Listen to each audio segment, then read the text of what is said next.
Good evening and welcome back to the Same Old Arsenal podcast, post game review. I don't know if I'm happy, sad, pissed off, disappointed. I'm all of it, but we're going to get into everything. Tonight, Christopher can't make it, so my podcast brother's here. Good evening, young cooks. Good evening, good evening. Wow, what an introduction back to the Premier League. Lots to unpack tonight, I feel. I don't think I actually put this in my Instagram story that I've ever been so disappointed at a 1-0 win at Old Trafford. I've got a mix of complete emotions. And what we thought we would do tonight is go straight to all the comments because I'm sure all of us are feeling the same. So let's just start. Nigel, good evening in the chat. Welcome to the first post game review show of the season. Thank you for advertising that for us. Um, Nigel said again, it wasn't a convincing performance today, but we got the job done. Correct, we did. Colin, early nerves not helped by bad refereeing decisions, but 3 points is 3 points.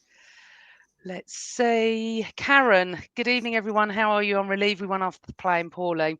I think that seems to be, doesn't it? The I can't. It's the phrase of the day. We won playing poorly.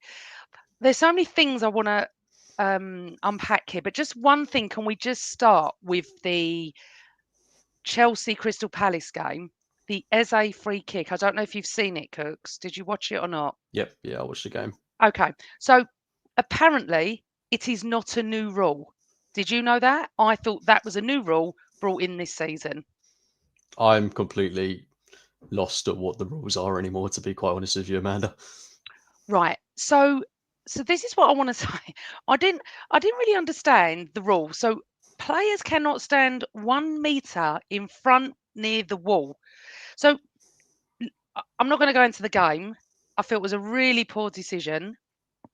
I thought it was for the foul, to be honest, because there was a little bit of pushing, but that's football. But it wasn't. So I just want to say something about how I'm feeling about football at the moment.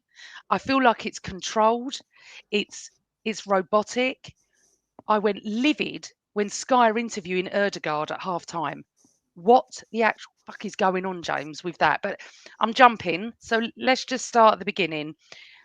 Just to say our predictions, I was 2-0, Chris was 1-0, but you went 2-0. So you're the nearest. Okay. I was convinced it was going to be a 2-0.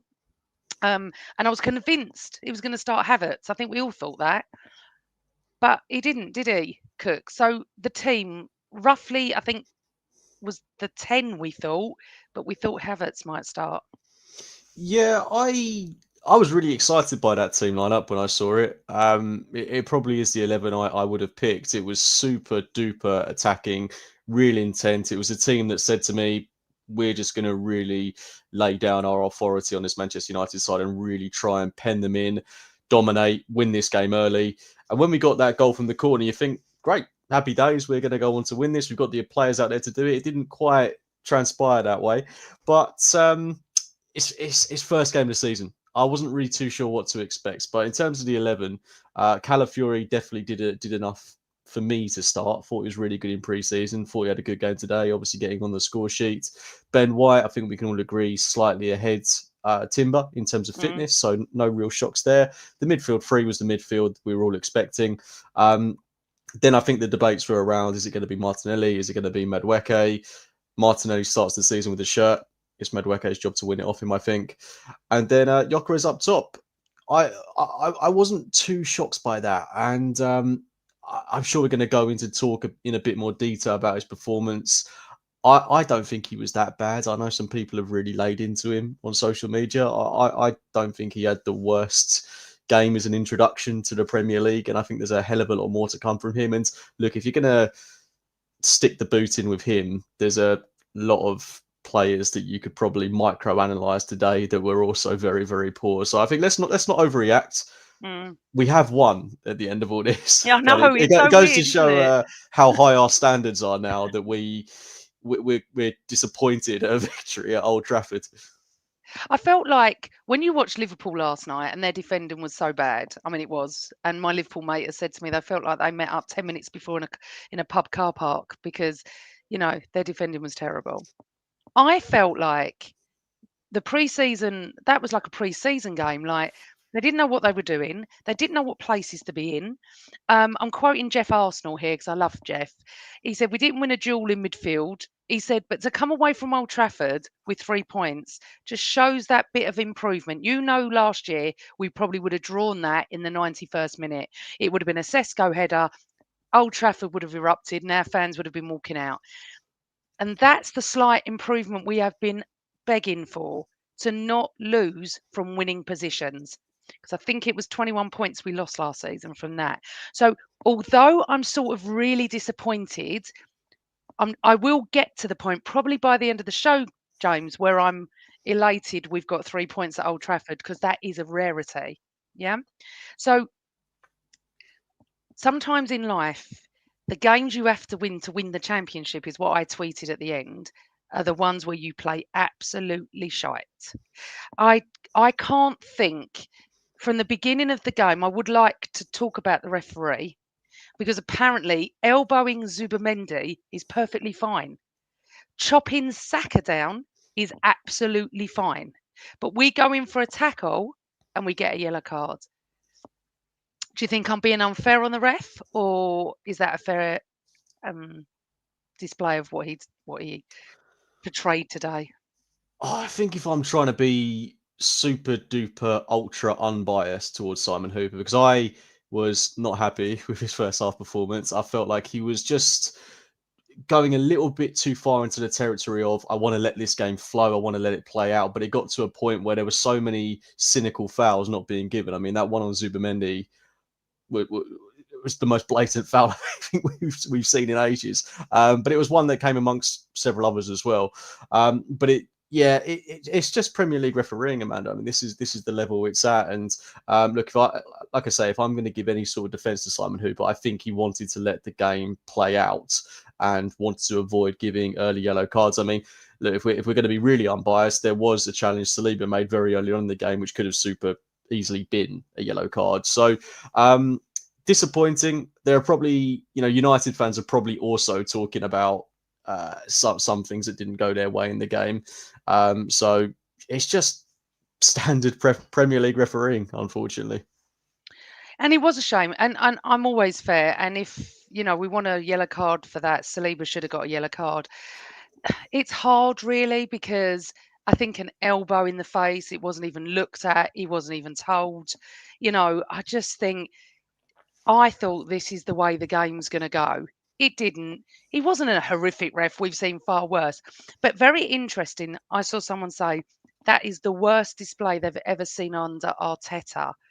Do you think that's a fair No, point? that's someone with very very short term memory. There were some pretty dreadful games. If you didn't watch that semi final Europa League against Villarreal, that was up there. That was very much up there. There was a period where we lost like 10 in a row or something ridiculous, or 8 in a row. Ironically, it was after we beat Man United 1-0 at Old Trafford. We had a really good performance. If anything, it was Mohamed Elneny's best ever game for us. He was playing like prime Andrea Pirlo out there at Old Trafford in the COVID era, and then we went on to lose about 8 in a row. Yeah. So no, this is by no means the worst Arteta performance. I think in recent years, it's definitely not one of the best ones. We can all agree on that. It was up front for me so disjointed.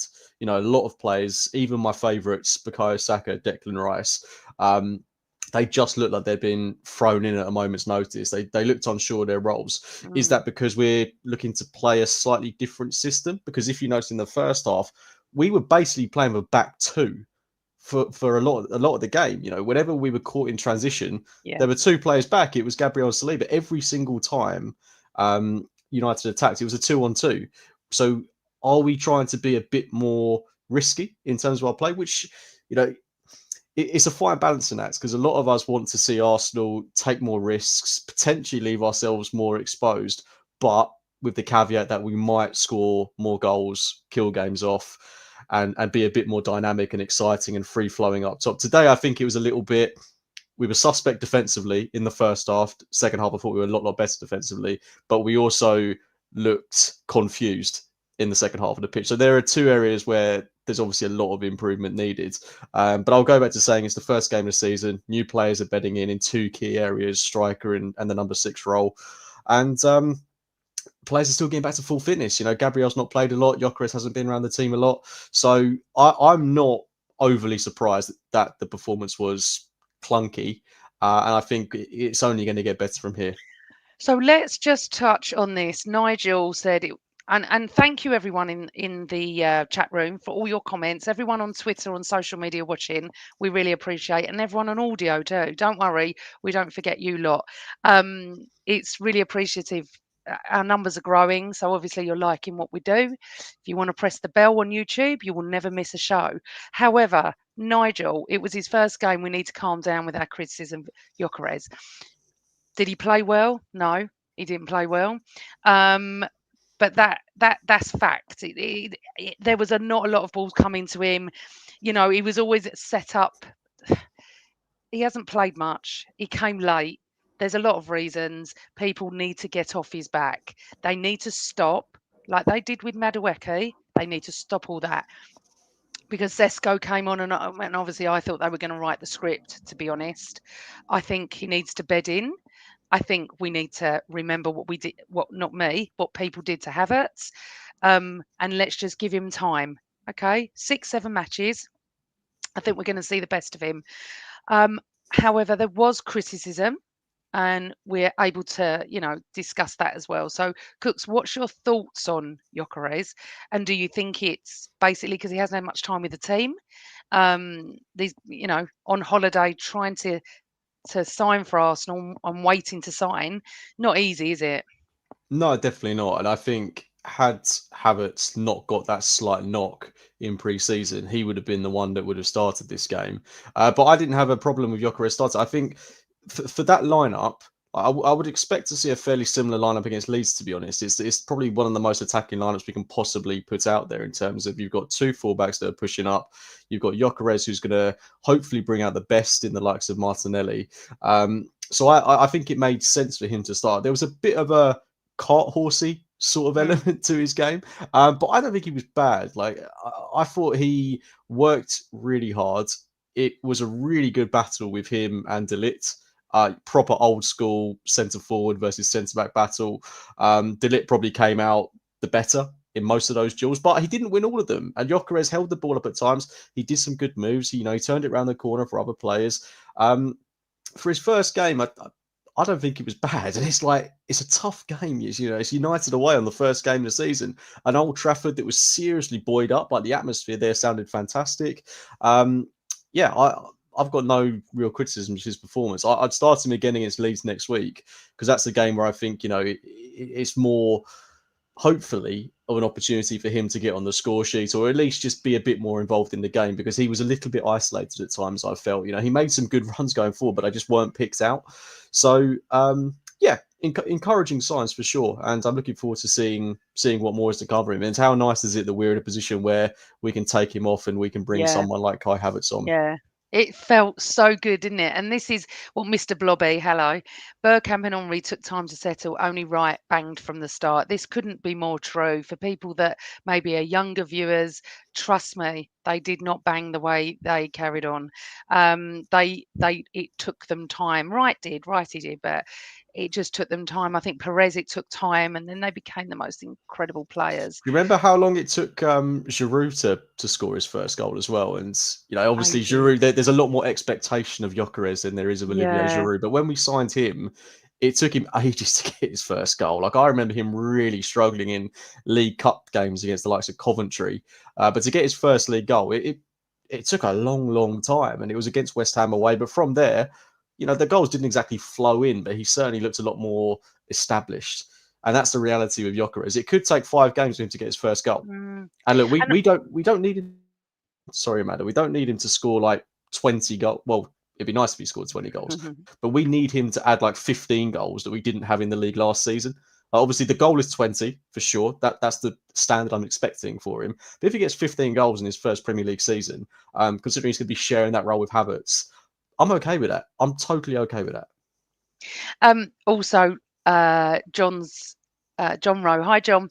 Evening all. It will take time for the team to adjust to what Gyokeres' strengths are as well. And I agree with that. They've all got to find their way. They found their way today. It was really, really a bad display. It got worse, I think.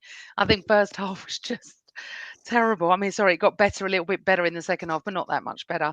But I think that's correct. The problem we've got is, although we have Forest at home next week, then we got Liverpool and City. We don't have time. We cannot afford to lose points. You know, at Anfield. Sorry, my brain. I'm trying to calm down. Anfield and the Etihad. We cannot afford to lose points. So if it's right to start Havertz, then start him. But look, I'm not. And this is exactly what I was saying. Perez took half a season. I'm not fussed, to be honest, if Havertz starts or Gyokeres, whoever's better for that game, whoever's more fit, whoever's more up for it, whoever's played with us a lot longer. So Havertz can start and Gyokeres can come on for all I care. I don't care. Give him time. Give him, time to understand his teammates and the Premier League. Because did you see the referee go up to him and say like that, you cannot stand in front of the goalkeeper? Because this is all these new rules coming in. You can't stand in front. I block him off, whatever that is. You got to speak to Sky at half time. This is just fuming, honestly. It's becoming like American football here. The wall situation. I honestly now I saw Chris actually tweet this. You enjoy the goal, and then you're going, oh, it's gonna. I'm watching the players. Are they watching the lines? But you just can't enjoy it anymore because then they all debate, don't they? Was there a foul on the goalkeeper? So let's get to the goal because obviously that's what's won us the game. Declan Rice. Well, I think most teams would shudder every time we get a goalkeeper, a corner on the left. I really do, because Rice steps up and he's just impeccable, isn't he?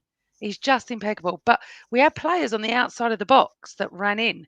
And Arteta, of course, because everyone knows what we do now, don't they, James? So he's had to change it. But your view of the goal, I mean, isn't it lovely Calafiori scored as well?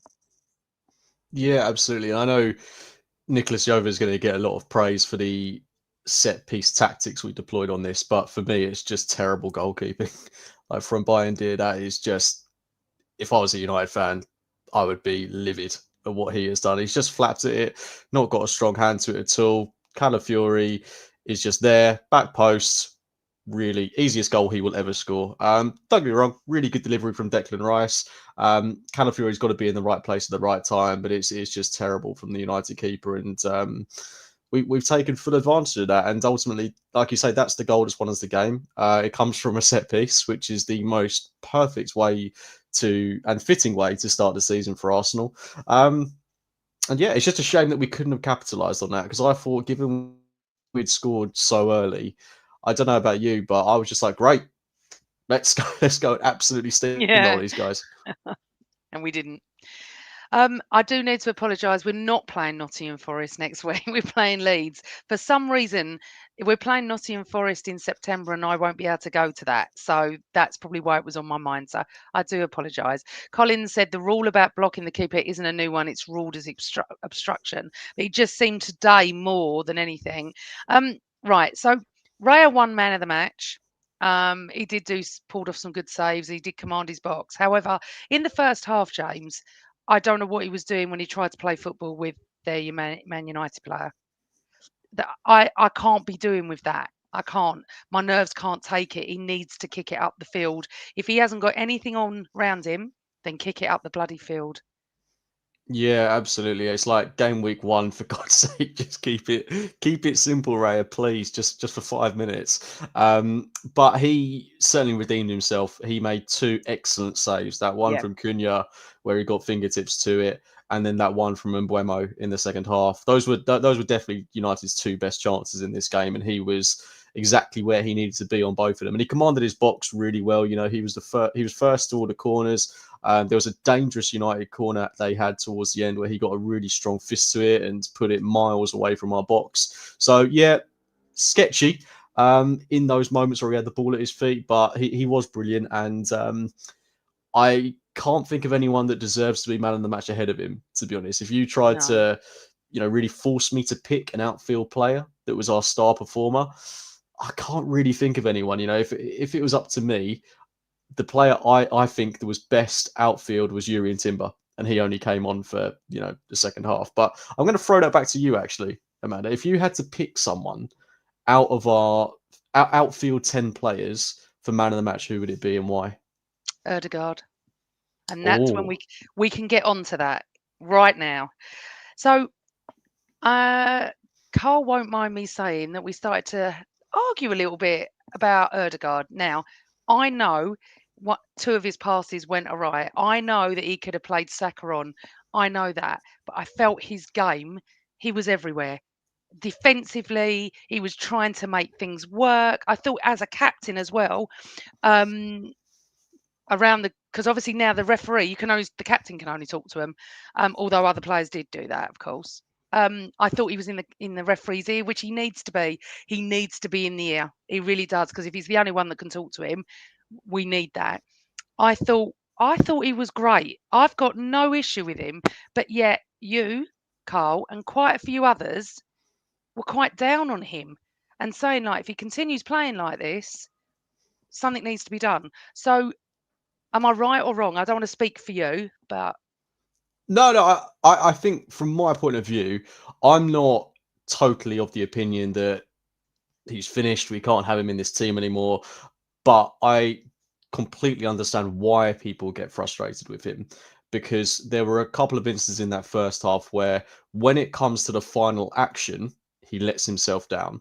Because everything else about his game today I thought was really good. I thought he looked very fit, which is number one, the biggest positive, because that's what I think we were all questioning last season. His pressing was really good, defensive work great, can't question any of that stuff. Glides across the pitch, looked like his old self in that sense.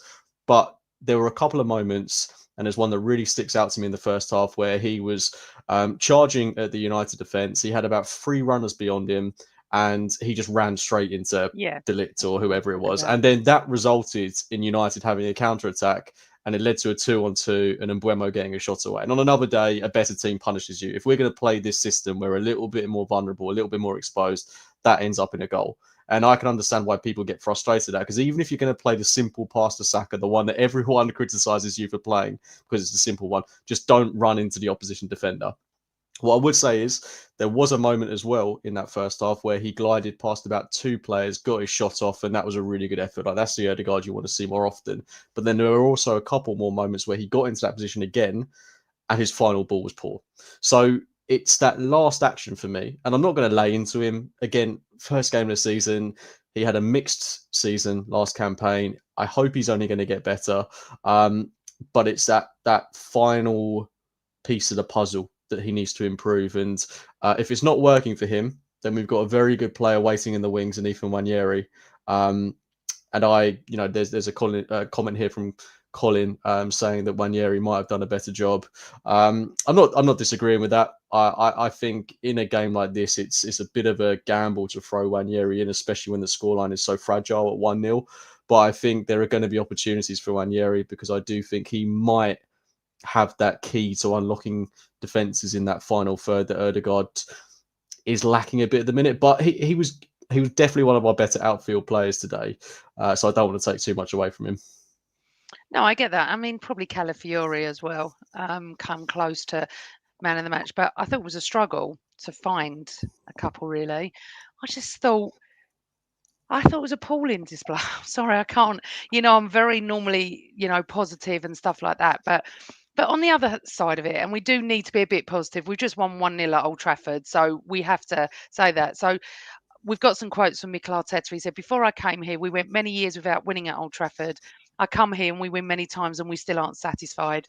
Ricardo Calafiori said, "For sure we could have done better, but in the end, if you want to win the league or do something important, you can only take points even if you didn't play your best game." And that is what it is. That's what we've said all along. When we watched Liverpool last year, James, and they just won games that they were very poor in, but they won them. You just knew if it was 2-2, they were going to get the third goal in the last few minutes. That's how you win the league. That is it. So you're not going to play good every game. It is incredible that we've come away with a 1-0 win. We've got 3 points, clean sheet. Doesn't matter if it's the goalkeeper's fault. It was a wonderful corner in from Declan Rice, and we've walked away with 3 points. So it's just a weird one that I feel like we've drawn or something. However, let's just go to one of the questions that we can pick up on this now. Hold on. Yep. Okay.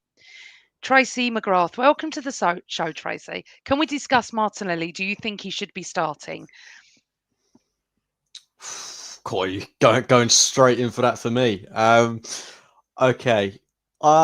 Wasn't his best performance today. Equally, again, I feel like a bit of a cop out here because we could say the same about Saka. Was Martinelli any worse than Saka was? Not really. Like they were both our wide players were pretty poor in this game.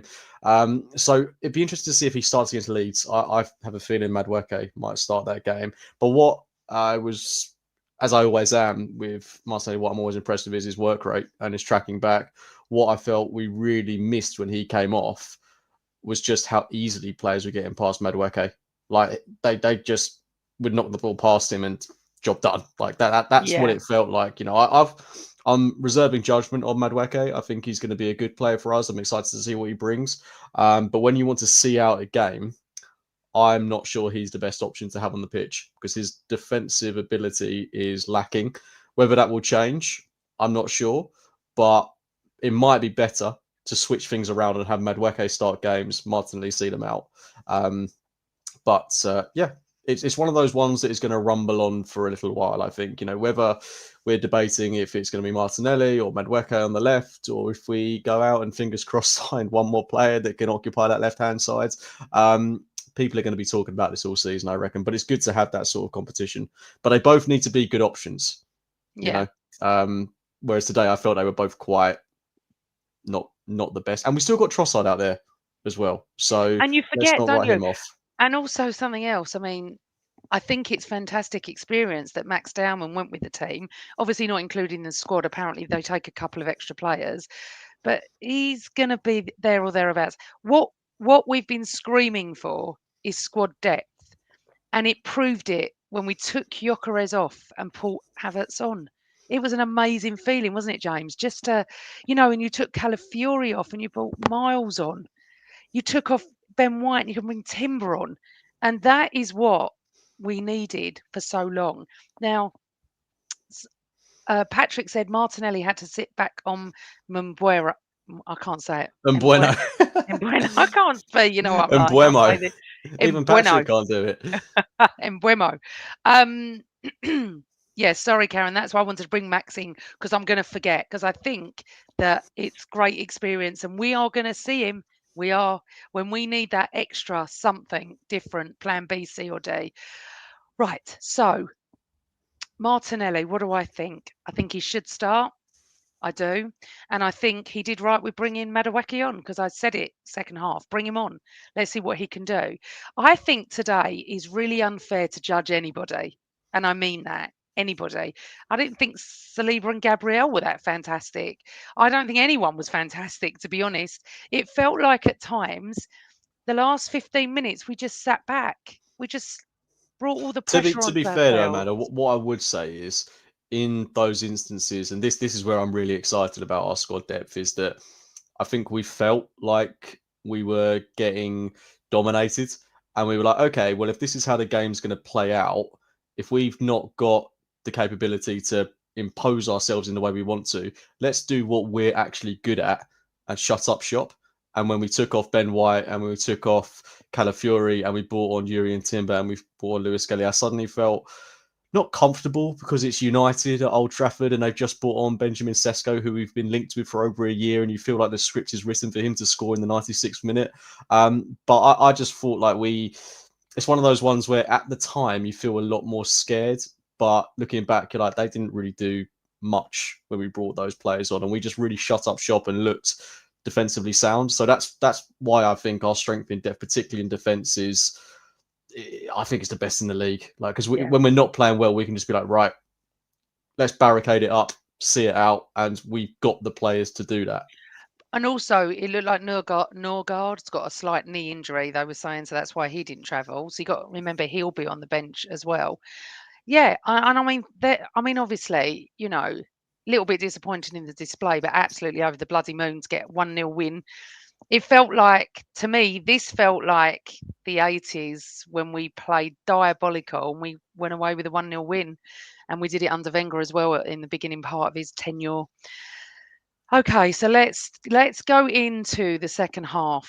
Obviously, we made some changes during the game, which was great. But overall, the display from our front, do you think that it's fair to say that obviously Gyokeres didn't get much service? So I could see, which was very astonishing to me, that Declan Rice was getting a little bit slagged off on social media, which I'm always surprised to see.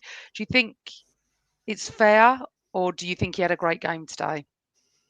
Declan Rice. Yeah, No, I thought it was one of his not so great games. Again, this is the thing, and this is why we're going to win games like this sometimes, is because even though we might not be playing at our best, we've still got that work rate, that desire, that defensive acumen to win games if we can nab a scrappy goal exactly like we've done today. It's a definition of a snatch and grab. That is, or smash and grab, should I say? So that's why having players like Declan Rice, they're worth £100 million, because even if they're not playing well, they're still going to offer you something when things aren't going well. But in terms of his link up play and all the things that Declan Rice is so good at, they were below his usual standard. But as I've said several times already, that was the case for so many of the players in this team. So it felt disjointed. It felt like a first game of the season. And if it is like this again against Leeds, then we can talk about there being a bigger problem. I don't think it will be.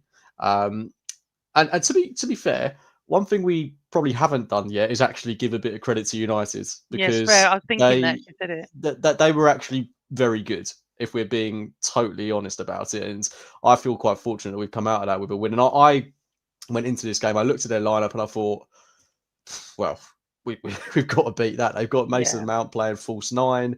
Apart from Mbuemo and Cunha, there's nothing really that worries me about this United side. I have to say that I thought two of them were excellent. I thought Cunha was really good. I thought Mbuemo got in dangerous positions constantly. The outball to him was always on. But their midfield, their defence, I looked at it, I thought we should be running rings around them. Like, we should be going through them at every single opportunity, like a hot knife through butter. But it was the opposite a lot of the time. Like, they were going through us a lot of the time, because we had so much space, particularly on our left-hand side when Calafiori was bombing up, when Ben White was bombing up as well. Like I said before, it was a 2-on-2 so often. So you have to give United their dues. I think they looked vastly improved from last season. And I think we've played them at a good time, because I think they're going to improve as the season goes on. I don't think they're going to be the absolute embarrassment that they were last season. I'm not saying they're going to get a top four or even a top six finish, but they're playing one game a week. They're almost certainly going to bring in more players towards the end of the window. I don't think Old Trafford is going to be an easy place to go for a lot of teams this season.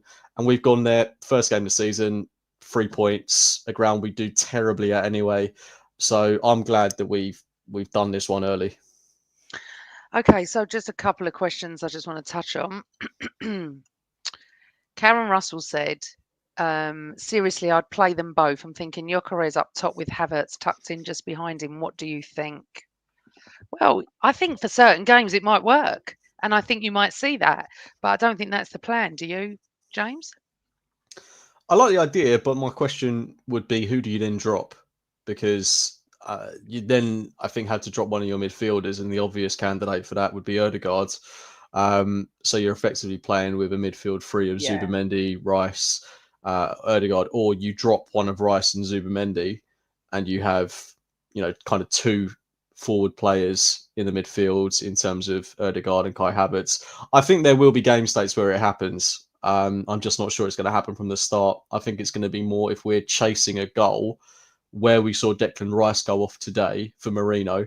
I think you'll see Declan Rice go off for Kai Havertz. Or Nelly. He could go off for Nelly. I mean, I think what's nice about this, that we're even discussing it, is that he can change that formation 2 or 3 times during the match if he has to.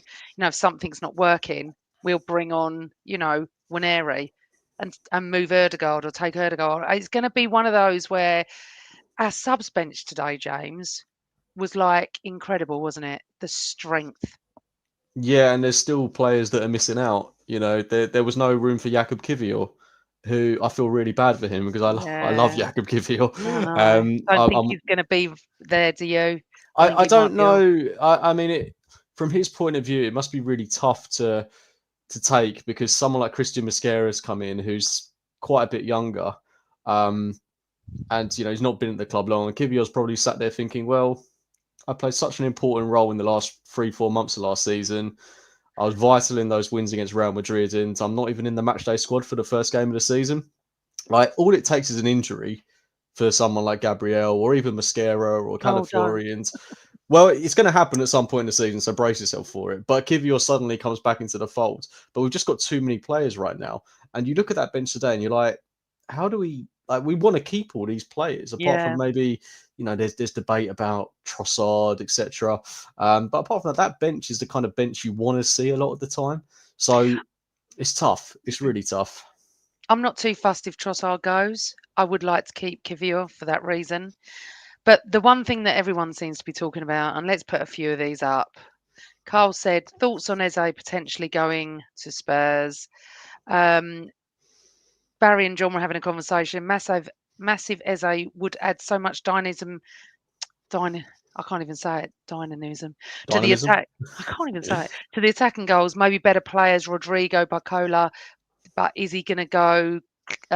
Is as the cliche goes, prem proven.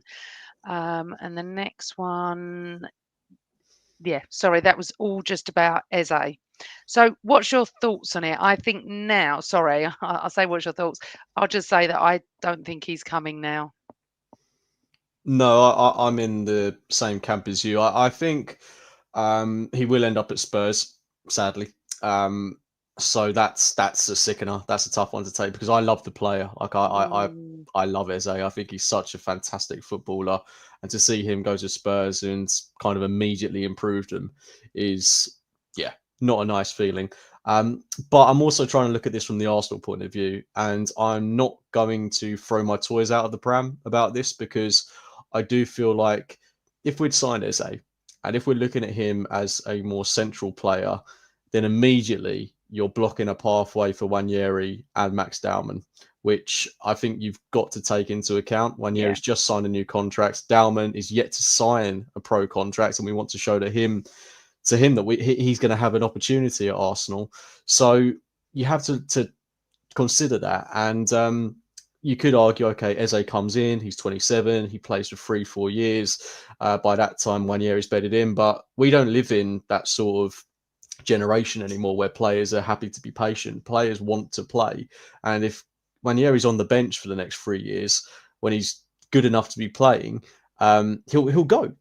And you can't blame him because he's good enough to play. So I think Arsenal probably made the right call, as much as it hurts me to say that, because if he's not going to play on the left wing and he's going to be seen as a central option, then we have Wanyeri, Odegaard, and Max Dowman that can play there, and you don't want to block pathways.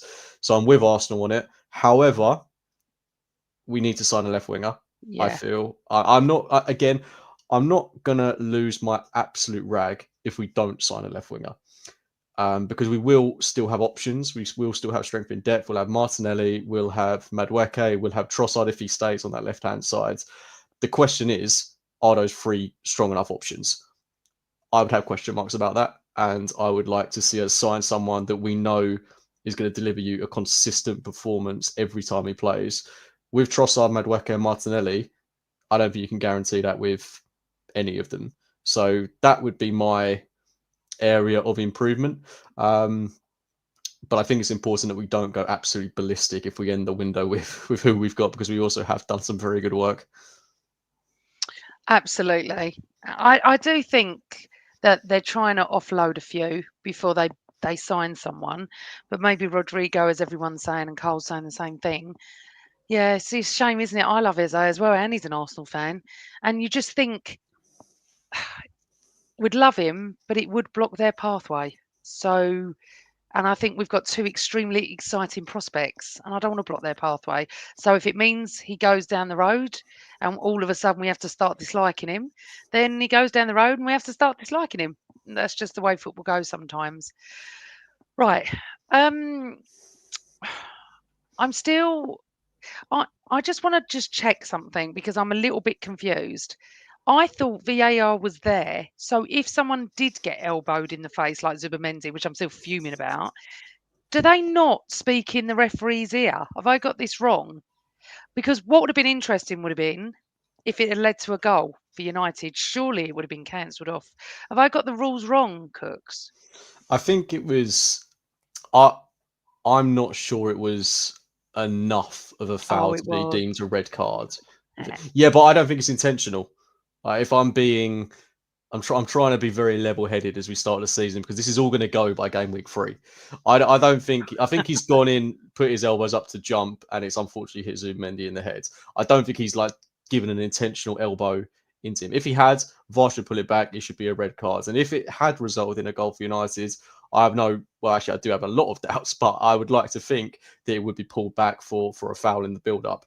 But I just don't think it was enough for a red, if I'm being honest. But yeah, we'll debate that one, I'm sure. What do you think in the chat room? Do you think it was a red? Do you think it was unintentional? But even if it's unintentional, surely you should have got a yellow for it or something. But VAR can't intervene. From what I understand, I'm probably wrong on all of these rules, but I don't think VAR can come back for yellows, can it? Right, I don't know.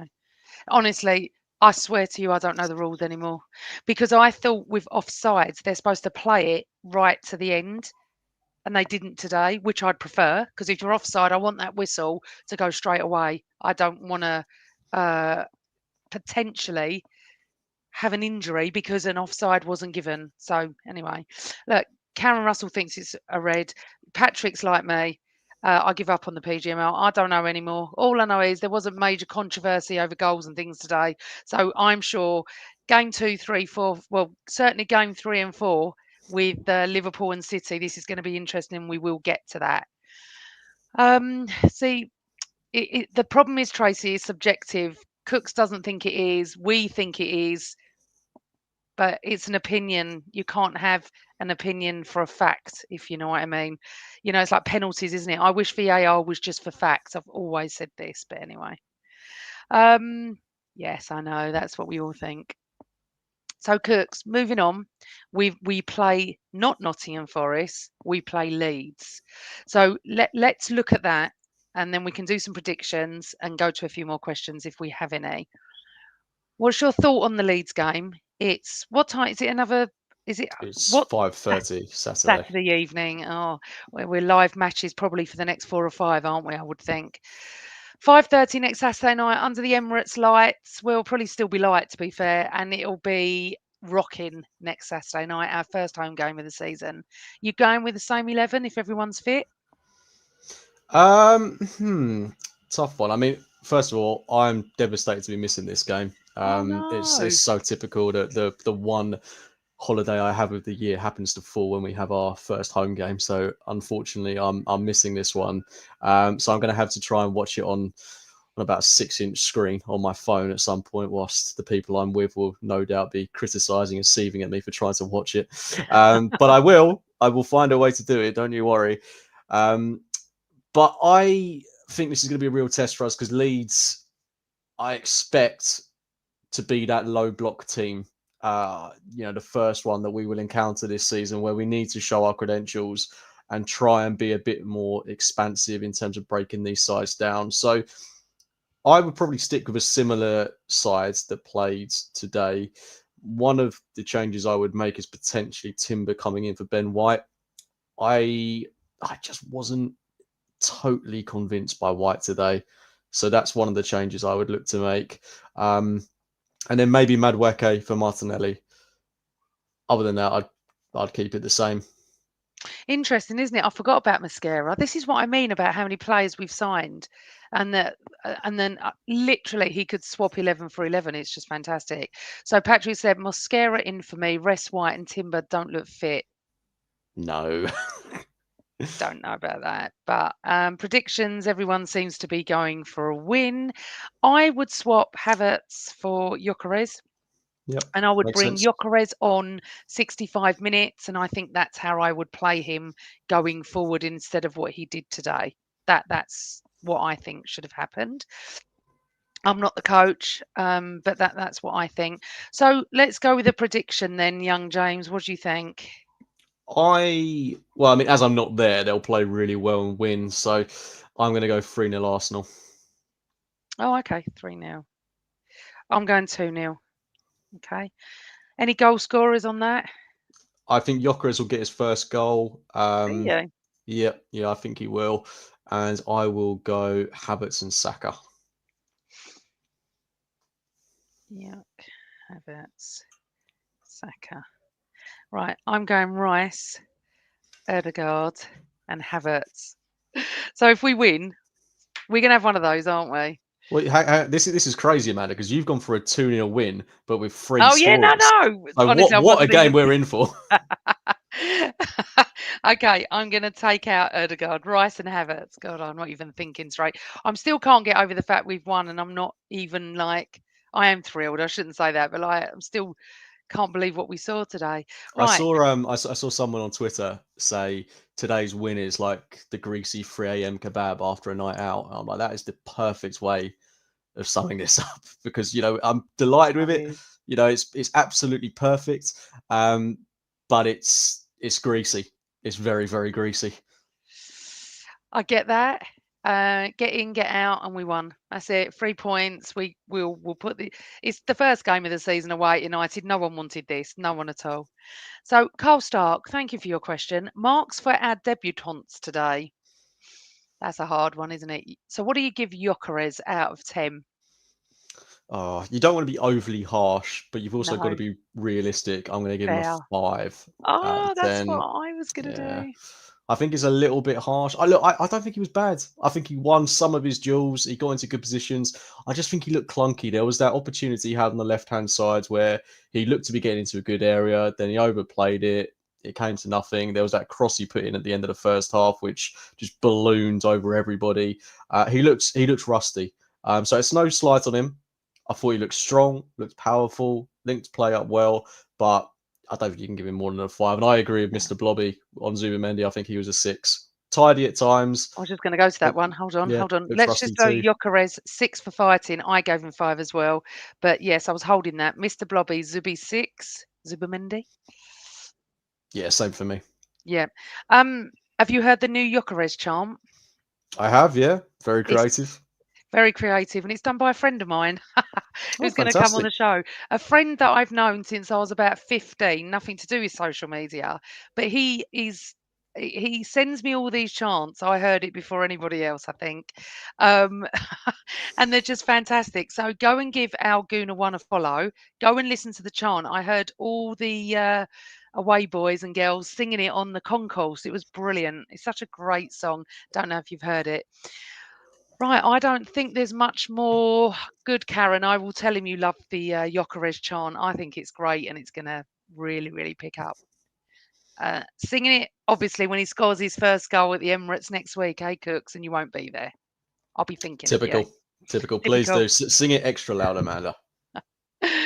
Right. Okay. So let's touch on it again, Barry, because you obviously didn't hear me rant about this. Barry said, what do we make of the interviews players have to do at halftime? Oh, did it in fairness be very honest in the halftime interview? I don't care if he's honest or not. I don't want to hear from him at halftime. I hear from him at full time. This is not going to sit right with me. I want him in the changing rooms. I want him with the team. He's the captain. What the hell is he doing? It's not his fault. I know they have to. But what the hell is Sky doing? It's becoming plastic, this football, honestly. What do you think? You think I'm overreacting or not? No, I hate it. I really don't like it. I get they want to be more transparent and involve a wider audience and show the inner workings of a football club in that sense.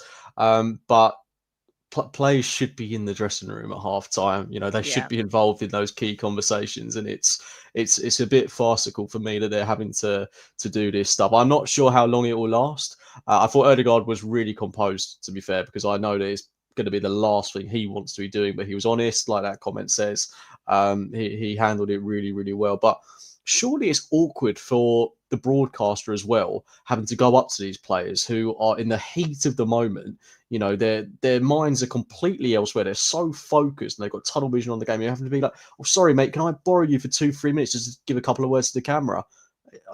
If I was a player, I'd just be like, "Sorry, mate, can No. you F off?" Like, Yeah. it's But crazy. It's I absolutely think they crazy. have to, unfortunately. They have to, but it's not right. It's one of these things that is, again, it just adds to the commercialization of the game. That Barcelona Villarreal game that's going to take place in Oh, America, God. if that happened in the Premier League, can you imagine? Can you imagine the riots there would be? So it's a sad. It's a sad. Again, I know it's a small thing, and I'm probably digging a bit too deep into this, but it's just another thing that is ebbing away, kind of ruining the game we all I love don't so think it much. is a small thing. I don't think it is, Cooks. When I saw that, I thought they meant a friendly. Yeah, I thought, okay, maybe they have a winter, break or something. I think they're going to do it with managers as well at some point. Can you Oh, imagine that?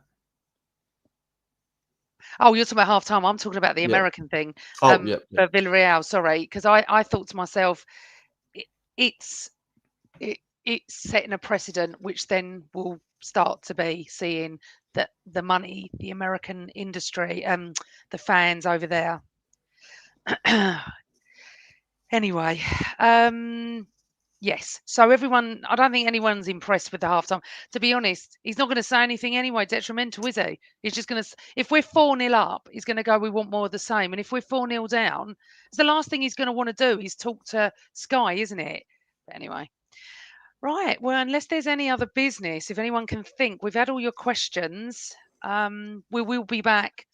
We're either going to be back Sunday evening next week or bank holiday Monday.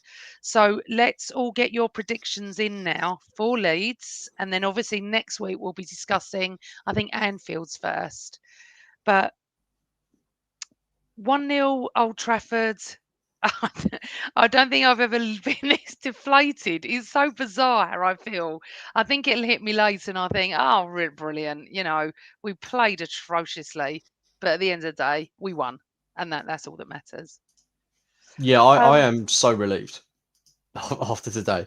The best way of looking at it is 3 points we didn't have last season. And we've got Old Trafford out the way on game week 1. Doesn't matter how good or bad United are this season, we never ever do well at this ground. I don't think we've won by more than 2 goals there since something like 1979.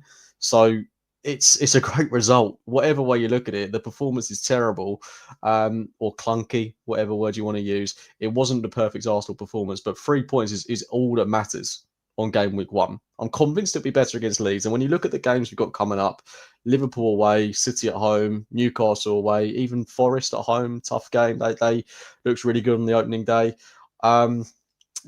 It's a game we had to win, and we've done it. Absolutely. And I think it's been quite cathartic. Normally we have cathartic chats when we've lost, but I felt like I just needed to come and rant about certain things and get off my chest certain things. But we have won 1-0 at Old Trafford on the opening day of the season. Let's put the display to bed. Let's think we've beat the Manx, shut them up. We move on, clean sheet, the lot. So thank you everyone for joining us. As I said, job done. Next week, we'll be back. Please give us a like on our YouTube channel. Please comment. We try to get as many comments. We try to respond as many as we can. Hit the bell, then you won't miss a show. Thank you to everyone on audio. If you could press the 5-star thing or whatever the star thing is, if you think it's 5-star, I don't know, because sometimes I listen on audio and I don't know where it is anyway, because I'm not very IT-fied. But we really appreciate you listening to us as well. Come and follow us on Twitter at the Same Old Arsenal Podcast. We are on Blue Sky. We're on Instagram as well, and TikTok. TikTok is doing really well. That is run by someone else, not me. Don't worry. And yeah, so James, thank you for joining me at this moment with your lovely little new Arsenal top on. But unfortunately, it's time to say goodnight. But always, always Arsenal. Good night, everyone.